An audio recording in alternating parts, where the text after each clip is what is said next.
Recyclico, making lithium-ion last forever.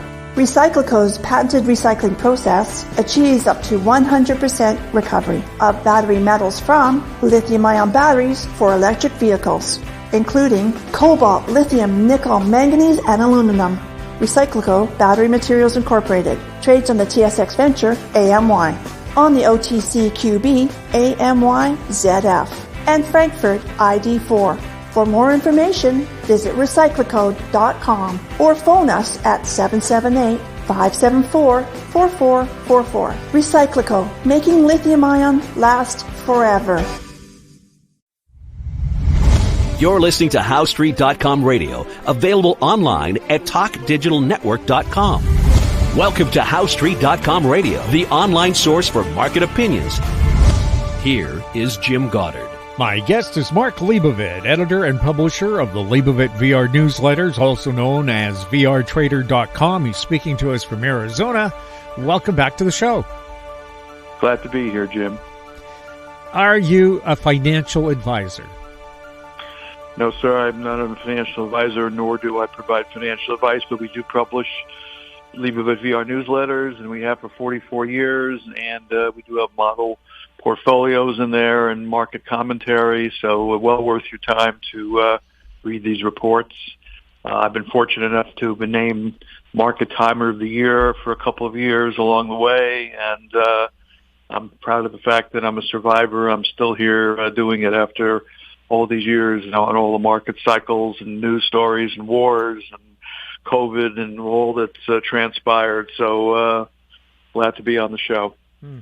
Yeah, one of the honors you received was you were the number one ranked in percentage gainer from the Vancouver World Outlook Conference.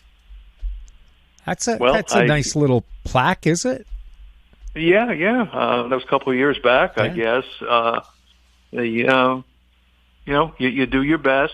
You're not going to be right, obviously, all the time. But if you're making money and on paper, at least for the recommendations that are talked about, and you're giving out some good ideas. Like, for example, at the same event that you're referring to, I had mentioned that you were going to see a nice advance in crude oil during the year, and also a big move in Bitcoin. And both transpired, and these were announced in early February of 2022. So here we are, 2023, that is. I'm sorry. And, we set a nice advance, and, at the time it didn't look like Bitcoin was going to take off, and sure enough it did. It didn't go up the next day, but for the year, and, crude oil surprised a lot of people, too, particularly since everybody was sort of bearish on it, and we had this nice rally, and the stocks did well during the year. So, thank you for bringing it up. So we'll see how the 2024 recommendations work out. So what's going on the stock markets right now? Well, we did have a early Santa Claus and Thanksgiving rally. We had a low, by coincidence, it was tied almost perfectly to the new moon, and we have this full moon coming up, or the end of October. The market sold off, and a little panic atmosphere, but normally we get those lows sometime in October or September, but this time was tied to a lunar cycle, and market took off, and then the story tied to it, or the excuse for the rally, was that the bond market was upticking, and interest rates might be coming down now. Of course, the bond market is actually, in truth, more powerful than the Federal Reserve. I mean, the bonds really, tell the story. It's the tail wagging the dog with regard to the Fed. So the fact the bond market started to uptick a little bit, mortgage rates came down a little bit, everybody got confident that the Fed's not going to do anything more going forward, which may or may not be true. But the bond market chose to ignore that. So you had an explosive rally in the market here in the last 10 days or so. I think it got a little overdone here, got a little bit to an exhaustion level. We'll see how it all, pans out. But normally this time of year, with Thanksgiving, they call it a turkey shoot. The day before, the day after Thanksgiving, which would be the 22nd and 24th of the month, markets tend to have a strong day. Then, of course, you got the Santa Claus rally. And then the big cyclical event for me was the solstice coming up on December 21st, 22nd. So will the market rally into that point, or have already peaked out and sell off to that point? And that's just a good time frame to keep an eye on. So, it's a bit of a rally phase. I can't tell you how high. There's in the S&P, there's some resistance around the 4,500 to 4,550 level. If we get through that, then you can sort of pick your number. I mean, you can talk 4,800, you can talk 5,300. I mean, it depends how excited participants get. We have a lot of shorts out there, a lot of bearish analysts, and for good reason, because most stocks really have not done well. And I'll get into that in just a second, but we start getting some serious short covering here.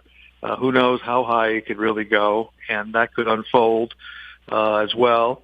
The opposite side of the coin is, and I might be contradicting myself here, which I don't mean to, but there could be some tax loss selling too, because of most stocks, I believe I mentioned this before in the Russell 3000, more than half the stocks are down for the year, even though, the indexes are up and everybody got excited about the Magnificent Seven stocks, the big name stocks, for like Netflix and Microsoft and the NVIDIA and so forth. So there could be, quite a bit of volatility in both directions. You get a big spike up, a big spike down, and we'll just have to watch the action. But, optimism, I think, is running prematurely high. The bond market says interest rates are coming down, which may only be a temporary event. We don't know how long that's really going to last, and we don't know what the Fed's going to do next year. So, enjoy it while it lasts. There seems to be a lot of bullish sentiment out right now with the holidays. And if you can trade it, I would do so. But, come January 1st, it could be a different story. So we really just have to measure it, Jim, day by day here. For example, coming into today, we actually sold long positions or mentioned that in our newsletter on Wednesday and went short. Market dipped down intraday today, and we took a little profit on the shorts, and that sort of surprised subscribers considering this bullish scenario we're in. But we got way overdone on Wednesday, and it looked to me like it was going to pull back, and it did. So we do stuff like that too. I'm not a long-term investor. As I mentioned earlier, I consider myself a survivor. We do have ideas that we put out, like I mentioned before, that we thought oil would go up and Bitcoin would go up, and of course, you're welcome to take a longer-term viewpoint. But I enjoy the shorter-term aspects of the market. And having come from a floor trading background decades ago from the Chicago Board Options Exchange, all my teachers and fellow traders, pretty much took profits every day and closed out positions, and they would come in every day fresh, looking at the markets, looking for trading opportunities. So they viewed it as, so the way I look at it, more than an investment perspective, a way of making a living every day in the markets and taking advantage of the volatility. And sure, you can hold some positions and have a bullish perspective on, certain markets and certain stocks and choose to hold some positions. But the general premise is, this is a big cash register, and if you could catch swings in the market on a day or two basis, as well as some, nearer longer term plays, why not do it? So, having fun here. It'd be pretty boring if I just said I'm going to hold Bitcoin or hold crude oil or hold gold or hold, any number of hot stocks out there without, doing a little bit of trading along the way. So it's part of the game. It's better than being at the crap tables in Vegas. It's an intelligent way of making money, and that's sort of what I do. Cryptocurrencies. Today, Bitcoin had a rough day, but overall, they've been surging. What's the story there? Well, it's a little overbought. The GBTC, which is the ETF for the Bitcoin, until we get the one approved. The ETF. Well, actually, they're supposed to convert this to an ETF. That's my understanding. They applied to the SEC, so the GBTC, which is the trust, may turn into an ETF. So we'll see if that happens. It's in front of the SEC, and I believe I read that they got approved. But anyway, you're talking about something that has had a huge move here. I'm trying to pull up the weekly chart as we're talking. I remember it got down to about $8. And let's see, that was, back actually a year ago, November 22nd of last year. And in the last 12 months, it's gone from roughly $8 up to $30.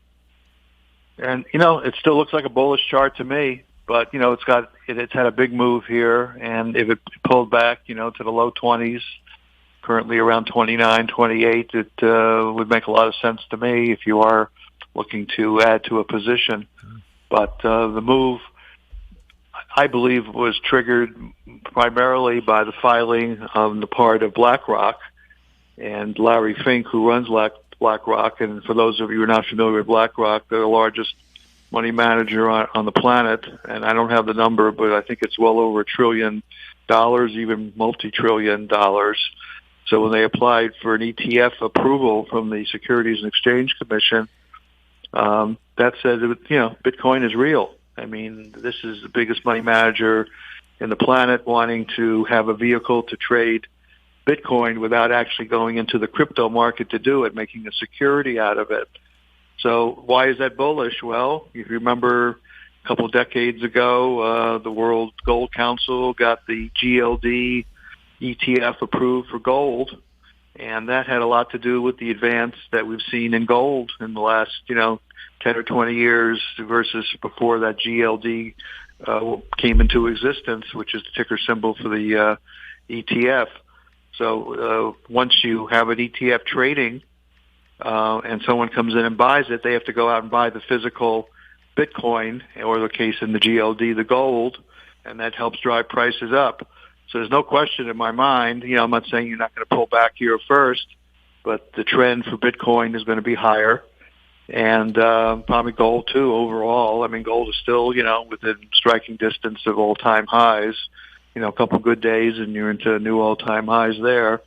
You look back in the year 2000 when gold was around, $200-300 an ounce, and, it's around just under 2,000 in the 1950 area now. So, in the last 20 years, it's had a nice, 10 times advance. And in the next 20 years, if Bitcoin goes up 10 times from where it is now, I mean, you're looking at a Bitcoin trading at $200,000-300,000 a coin, So I think, the 80,000 level is probably a more realistic one in the next couple of years. So, yeah, just a fun market. Ethereum also, I'm told, is being applied for. That's ETHE, which is the other crypto for another ETF for that. And I think it's also BlackRock making that application. So, the wind's at your back is what I'm trying to say. If you take a position and it goes against you, I would say add to it, if you get a correction, if you're not already in it, or you wait for that correction because the trend is up. We'll have more with Mark Leibovit right after this. Don't miss out. Stay informed. Receive the HowStreet.com weekly recap with thought-provoking podcasts, radio, and articles delivered to your inbox. Sign up for the HowStreet.com weekly recap on our homepage at HowStreet.com. Welcome back. We're speaking with Mark Leibovit. Mark, what's going on with crude? Well, we had a nice little shakeout down around the $73 level. It was in the mid-90s not too long ago. And, to me, it looks like one hell of a buy down here. I'm a big picture bull on the oil market for a lot of reasons. We can talk about, the fact that, fossil fuels have a negative political bent right now, and there are shortages around the world, though they say economics have slowed and there's less demand for crude oil. I just don't believe the news. I think it's, just a manipulated corrective event. We've had a big run up. It's good for stocks.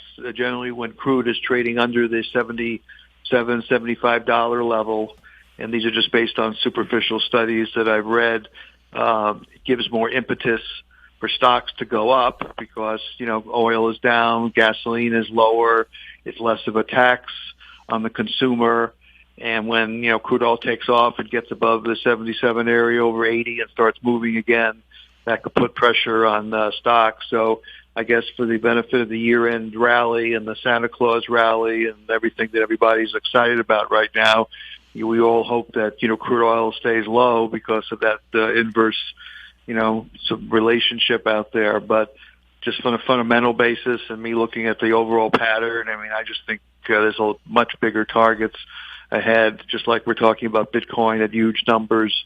So I'd be looking at oil stocks in this final quarter of the year, particularly if they continue to be as depressed as they are right now. They're not really depressed, they're just off their highs.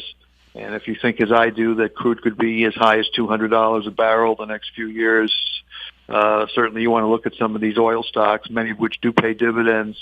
One of my favorites, which I've talked about numerous times on the show, is Warren Buffett's investment in Occidental Petroleum, OXY. And it's the favorite because I respect Warren Buffett, and he owns 26% of the stock. And I just read, and I think we mentioned this last week, that I read some filing that he got approval for acquiring up to 50% of the stock of Occidental Petroleum. So he may do that, and he's one of the biggest money managers and the most successful on the planet. And I also read that he held a huge cash position right now, which is sort of interesting because the stock market's moving up, but he has a cash position of about $157 billion in his Berkshire Hathaway funds. So he has money out there to buy more Occidental Petroleum, and I think he's thinking, as I am, that crude oil is probably going to $200 a barrel, and he's not a short-term trader. And, if Oxy is now trading around $60 a share, when crude oil does that, it could be a, $200 stock in 5 years or 3 years, which is probably his perspective. So, I would say I'm influenced a little bit by what he's doing too. If he was bearish on oil, as many people are, I don't think he would own 26% of Occidental Petroleum. And I think that's, sort of one of the things you have to look at when you're in this market. What are some smart people doing? What are the charts saying? What does the fundamentals say about the forecast for oil itself in the years ahead? So, but it's right now we're in a little corrective phase into the low 70s. I think the low that we saw here in the last 6 months was around $65 a barrel. It may go back there. I don't think it needs to do that, but we're getting pretty oversold here. So, bottom line is I'd be a buyer of oil stocks when oil is this cheap. What do you think is going to go on with the U.S. dollar? Well, it looks like it topped out short term, and it's helping gold stocks here. By the way, we didn't mention gold. Gold took off again as the dollar backed off here, but. I don't know. I was long the inverse ETF for the dollar, meaning that as the dollar went down, the ETF went up, and it is down. It has looked like it hit a little trading peak, but it's still relatively high. It's not in the cellar by any stretch, and this could just be a correction, and we could end up going back up again, particularly if interest rates start to go back up again. And the current view is that interest rates, as I mentioned, the thought is that they've topped out. If that theory is right, then the dollar would probably continue lower for a while. But the chart right now is negative. Got some sellers up there, and we're long the inverse ETF. It's ticker symbol UDN. The long one is called UUP, which is one for the bullish dollar going up. But the chart right now says you're in a correction. And we just have to watch to see for a reversal. So that's tied to the fact that, as I mentioned, bonds are starting to rally a little bit. The market's bullish, and the connection between interest rates and the dollar, indicate that there's less reason to own a dollar right now. So we'll just see how it unfolds. And I guess the bull case would be we want to see the dollar stay weak into the end of the year. The bond market continue to show some resiliency.